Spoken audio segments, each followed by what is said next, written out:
Shock Piece: The Search for Freedom, a novel by C. Nguyen. Chapter 23: Sue and the Open Street Bar Trade. The last second-hand dealer had gone home. The street was deserted for a few hours. Then nighttime came, and it became alive again with open street bars called Beer an alternative to more expensive nightlife entertainment elsewhere in Saigon. These vulgar, raunchy street bars sprang up faster than mushrooms. Overnight or within a couple of hours, a rough construction appeared consisting of a few rickety tables and stools, a partially covered dark corner on the pavement, and a mobile bar unit displaying beer, soft drinks, some fruits, and a juice blender, with some voluptuous women in tight dresses thrown in. All that was needed to get a beer operating. These illegal bars were the means for many women to make ends meet. Some were professional prostitutes, but some had been plain housewives just a few years before. There were 2.5 million men in re-education camps, which would leave at least half that number of wives having to support themselves, their children, and their jailed husbands.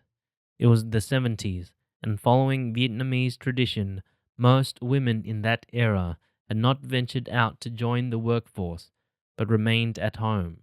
The sudden change of role from being a housewife to an income earner to support their husband and family had thrown many desperate women onto the streets, entering the trade of the flesh. Bitter and downgrading though it was, there was no other skill they had known. Some were able to start small businesses with resources from selling their personal jewelry. Some were capable of weaving their life into society with newly acquired skills and managed on their own in odd jobs. Some moved out of the city to the countryside to start a new life in far rural provinces to save money. However, some were totally helpless and desperately poor. Vietnam had had no social security services in the past, and there were none now. When a person was penniless, then he was truly poverty-stricken. He was empty-handed, with not a cent in his pocket, nor a piece of paper or a pen to write with. 2 years had passed, and those who depended on the handouts of family and friends had to find other ways as the source was draining away. Everyone was struggling to make ends meet. It was impossible to help any more. Sue was the first to open the beer in Trin's neighborhood. Her beer was 4 doors down the road, in front of the odd one out house. The main residential front part of that house was confiscated by the new government after 1975, like most of the vacated houses or buildings in Saigon, and the rest of the South during the early stages. The house had been vacant most of the time in the past, as the owner was usually overseas. The rear part was designated as the housekeeper's residence, and she had turned it into a domestic childcare center, which looked after babies and kids whose mothers were working in various positions from shop assistants and secretaries to escort women or even bar girls. The war and the Americans had turned Saigon into a city with a riotous nightlife, rowdy public bars, and wild clubs, and along came prostitutes or call girls. Further down the track, there were many orphans and abandoned children of mixed races, both black and white Amerasians. There was a beautiful Amerasian boy among the kids at that place. His name was Mike, and he had stayed there permanently since he was a little baby. Trin was always fascinated looking at him from afar, whenever the nanny brought him out on the street in the afternoon for a stroll. His glamorous and charming mother normally came to visit him in a taxi with gifts and toys once a week or so at first, then became less and less frequent until one day there were no more visits. That was the day after Saigon fell. He was around 9 or 10 when it happened. His sparkling blue eyes were of the most beautiful color Trin had ever seen. The thick lashes and the translucent, pearl-white skin with curly gold hair were a most intriguing image at that time to the little girl. It was just like a precious, expensive doll that she wished to have. a special ornament standing separately and aloof from the rest of the common ones on the shelf. So pure and innocent, he was a nice, clean, beautifully clothed, and properly looked after little boy until the day his mother abandoned him. She must have escaped with one of the US soldiers at the time of crisis and must have totally forgotten about her Amerasian boy. Or perhaps she was unable to come back for him in time. Mike often reassured himself of the more appropriate explanation. His nanny was stuck with the abandoned boy after a long period of non-payment for his keep and no news from his mother. He hadn't remained there ever since. She had a kind heart and was unable to do otherwise but let him stay. Without his mother, and with the turn of events, Mike had turned into a street kid who had to grow up by the rule of nature, which was survival of the fittest. Drin often watched him playing on the pavement of their street with the rest of the other kids. Tall and big among the smaller boys, his features had not changed much, even though his fair skin was now darkened from many hours on the harsh, sunny streets. How would he be able to blend in with his blue eyes and golden hair? Drin pondered. It was impossible to dye both the colors to brown to avoid attention, regardless of the fact his language was just like any Saigon street kid. A common alliterative rudeness in fluent Vietnamese, swearing non-stop in every sentence with four-letter words. She was so disappointed and sad hearing him swear the first time. Her once precious and expensive, pure, innocent doll had gone forever. The beautiful ornament had fallen to the ground and sunk gradually into the disturbing, violent world of hatred, the hatred of Americans and mixed-race ethnic population in Vietnam under the communists. It had not been pleasant for those Amerasians in the pre-1975 period, but it was now 100 times worse post-war. The traces of American blood in their appearance were quite clear regardless of their fluent Vietnamese, and everywhere they turned they were the odd ones out. Majority of them were rescued in time by the Red Cross Society or the American Authority during the last days of the war, but regretfully many were still left behind to live in a hostile environment. They were not being accepted as citizens but considered to be the rock-bottom class in a racist society. Citizens were divided into many hierarchical classes, from top to bottom, dependent on the category they were in. The benefits and treatment by the authority would range from best to worst. There were members of the party from the largest to the shortest duration of membership than the pre-candidate members of the party who were the next in line. Those pre-candidates were sieved through family history of non-involvement in the ex-government through periods of political studies of communism and personal labor achievements before being accepted as true members. Then there were the normal non-party member citizens who were the general public, and then the pre-1975 Southern citizens who had connections with the ex-government or Americans. Those who would have no chance of getting into the governmental system or public service or higher education. During the 80s in Vietnam, the resume played a vital role in a person's life and education. Kim had to climb the ladder gradually with diligent political studies to become a pre-candidate of the party in the hope of gaining entry to university. She was in Year 12 now. Their family, which included Nguyen as an ex-soldier and their father as an ex-government officer, had too many negative factors. She had to prove to the board of selection her devotion to the party before being granted advancement in her study. The family often teased her as a mole. They would often say, "Hey, careful, Kim is here." She had to have class after class of political studies and examination after examination just to be a pre-candidate. Then there was the ethnic race of the highland areas, and last of all, the Amerasians, who received the worst treatment in the already biased government. Sadly, they were ostracized by the authority and the general public with the term Gong Lai, which meant mixed race. Not only were they forgotten by the outside world, but the fraternal side of their blood also refused to acknowledge their existence or did not try hard to rescue them. They had to struggle to survive in their mother's land, in which love and affection were hard to come by. as the mother was sometimes ashamed or even regretted having borne her own Gong Lai. The interracial relationships between Vietnamese women and American soldiers were never looked on favorably in society. 3 years had passed. In 1978, Mike was a little boy of 12. With his American blood, his nanny was reluctant to enroll him in the public school system under the new government after he finished his primary school, and there was no way he could afford private education. Besides, everything was under the tight control of the party, and privatization was unheard of at that time. So Mike stayed out of school and enjoyed his freedom. In the morning, he collected cans and bottles, tin bottle caps, and sometimes cigarette butts for recycling. In the evening, he helped Sue in her beer business to earn his keep. Sue was one of the bar girls in the pre-1975 era.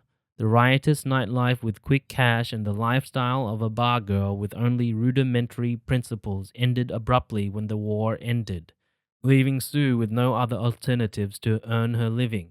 After lying low for a few months and using all her meager savings and staying out of the watchful eyes of the 30th April spies, Sue ventured out in a refreshment stall business on the street veranda with the last of her cash, trying to restart her life. Her attempt to be a modest woman in a modest gig did not last very long, as many male patrons who stopped by at her corner had got wind of her reputation as a bar girl in the old days and started to tempt her back into it. There was a frequent visitor, a comrade Vin, a 30th April communist, who pushed her further in that direction every time he stopped by for a chat and a drink after work. "Oh, come on, Sue, baby. We all know where you're from. I'll help you out with your business, and we'll share the profit, honey," he continued. "Get the young chicks to work for you, darling.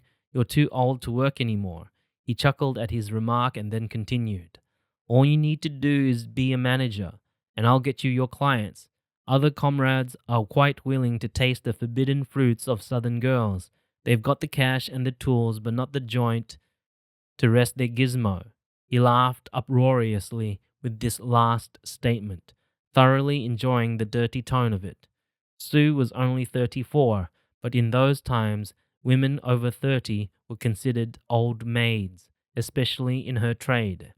She still had her rugged beauty, crude as an unkempt garden but oozing with raw sex appeal and suggestiveness.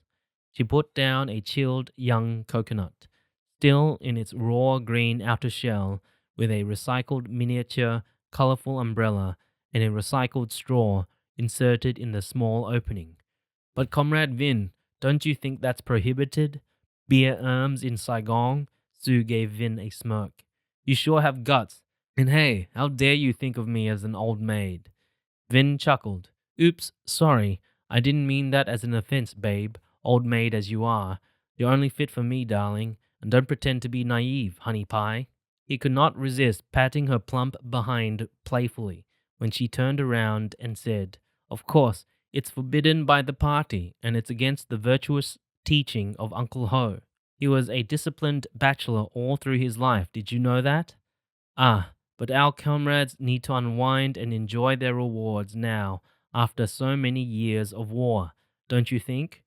Sue chuckled inwardly. Disciplined bachelor, my ass. She sure had fun with his women in secret, and they all turned up dead corpses after he had pumped enough larvae through them. Vin waved her closer. "Sit down, I want to talk real business with you." He shamelessly brushed his right hand over her left breast smoothly, pinching the nipple lightly in a quick motion through the tight-fitted blouse. Sue started and gripped his hand hard, then pushed it away with all her strength in disgust. His hand fell against the side of the table and made a cracking noise. The table tipped and almost fell over, but Sue managed to stabilize it in a quick reflex.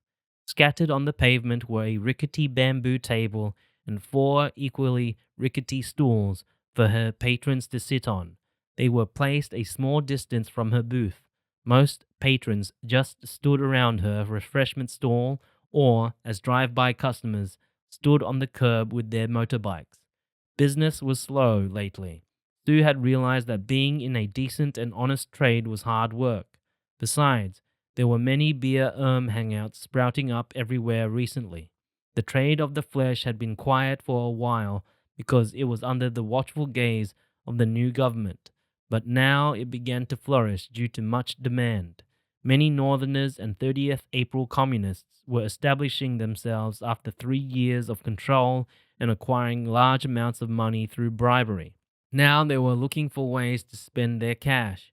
Yes, who else but the communists with money to spend after a few years of robbing the Southerners' valuables and properties as well as businesses and jobs, Sue thought bitterly. Fuck, Vin yelled, holding up his right hand.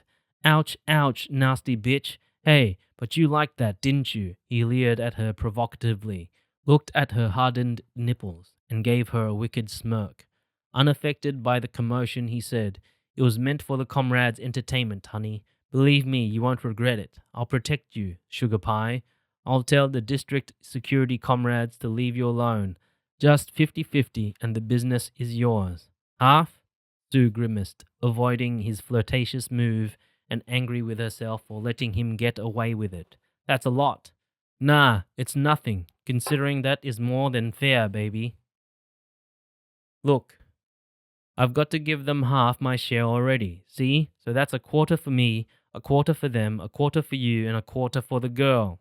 Brilliant. I don't think you can find another deal like that, Sugar Plum. He leaned forward and gave her a pinch on her behind when she stood up to clear the coconut shell, quickly forgetting her strong reflection a moment ago. Sue ignored the bastard's lecherous gesture and threw the empty shell in the garbage bin forcefully after taking away the straw and the miniature umbrella. She put them into a plastic basin containing some murky water, rinsed them briefly, and then placed them on the shelf for reuse by the next customer. It was a practice that was normal with everything in Saigon at that period. Everything was recycled and reused, even needles and syringes, without the slightest knowledge to transmit infectious diseases or hepatitis. Sue warned, "Hey, next time take your dirty hands off my private property, esteemed comrade. It's not for free. Besides, your great Uncle Ho might turn in his frozen bed and thump you for having more pleasure than him." Vin laughed at her jeer and stood up. "Here, stop collecting small change and start on real business soon, darling. Think about what I proposed. Don't leave it too long. Otherwise, I'll give it to Sexy Lynn down the road. Then you'll have no chance, even if you'd given me a free on-the-house satisfaction for my pleasure." He gave her the note to pay for his drink, laughed aloud at his own remark, and then left. His fat belly shook with the motion as he heaved himself over his motorbike and turned the engine on noisily. Dirty bastard. Sue's face went red with embarrassment and anger. "I'll bite it off if you dare give it to me, honorable comrade," she sneered at him, stressing the last words sarcastically. "Any time, sweetie, any time," Vin guffawed. His small eyes narrowed to a slit, and he smacked his lips lewdly. Then turning his tone into a serious note, he continued, "All for the good cause of the Communist Party and the great Uncle Ho. You are losers and we won, remember? The arsehole, the vulgar creep." Sue shuddered at the image, and the bitterness of being treated as a call girl sank in painfully after Vin left with a filthy gesture. In the end, she agreed, even with the thought that the greedy son of a bitch was taking half of her profit just for being named as her protector. He was a real pimp. He was nothing but a filthy scumbag. But never mind. She knew how to skim it. She was smarter than that. Sue gathered a few other old acquaintances and then began the new service for the comrades of the party. Then, once her business boomed extensively, Sue started to go around the neighborhood, recruiting young wives of re-education camp prisoners or war widows for her fresh blood in the trade.